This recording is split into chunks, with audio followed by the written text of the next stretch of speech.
Ladies, thank you so much for joining me this afternoon. I am so glad and so excited to be able to share with you this afternoon about New Dawn Rising, which is going to be taking you through a journey of transformation that I personally have gone through in the past year. Going to take you back a little bit further, all the way to the very beginning of what I now believe that transformation was born out of. And enjoy the ride. Come along. So, I first want to just kind of connect you guys to that nudge. So many people, I think, we might think about it, but we maybe don't want to acknowledge it. So if you've ever felt the little nudge that's kind of going, not really sure if this is all there is for me. I'm not really sure if there's something more. Maybe there's something different I perhaps should be doing with my life. And it's not necessarily that you're unhappy where you are. There just feels like there's a little something missing, and just kind of wondering, is this really where I'm supposed to be? That's what happened to me. And it was that little voice that loved me and wanted more for me, that started knocking louder and louder until I finally took note and listened. My voice found her way all the way back in high school. So I'm going to take you through a quick journey with that now. So back in 11th grade, I found accounting. Sounds super boring, right?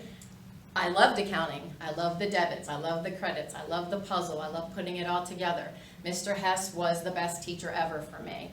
I stayed with accounting from high school through college, all the way through the CPA exam. I actually was one who decided to take the CPA as soon as I graduated from college. I actually almost talked myself out of it. I had a professor that said, you really need to go forward with this. Pass it the first time. Any of you that are in the accounting world know that's a pretty good feat. It's like a 3% that did that. So I still very proud of that moment. But accounting just made sense for me. And so I figured out that since it made sense, and since I'd found that early on in 11th grade, that surely was my calling, and that's what I was meant to do with my life. And so off I went. I went into the professional world of accounting.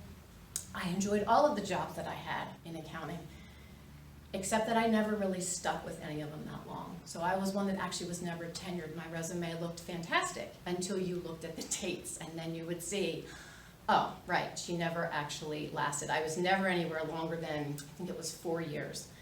So through several jobs and changes, I came to realize that what I was meant was to work for myself. That accounting was still the thing, but that I was meant to do it on my own. And so I am very proud to say that 10 years later, I started an accounting practice. I actually had a job the Friday of Memorial Day weekend in 2009. And the Tuesday after Memorial Day, I had no job, no salary, no clients. I just decided I was going to make it work, or it wasn't going to work. And 10 years later, here I am. So I love the clients that I serve. I have quite a few that have been with me from the very beginning, and I'm very proud of being able to do that. The most important part of what I love about what I do in my profession as an accountant is when I get to serve my clients. And what I mean by that is when I can get them to not be so afraid of accounting, and not to be like, oh, I hate it, and I don't understand it, and I'm never going to understand it. And when I can bring that basic understanding to them through the software that I support them on, that's just such a huge aha for me. And it's just that ability to serve them in accounting is what is really the best part of the job for me. And I've come to figure that out over my course, my whole professional career. But there's something that I really came to understand about that. I figured out that accounting was my calling, right, in 11th grade.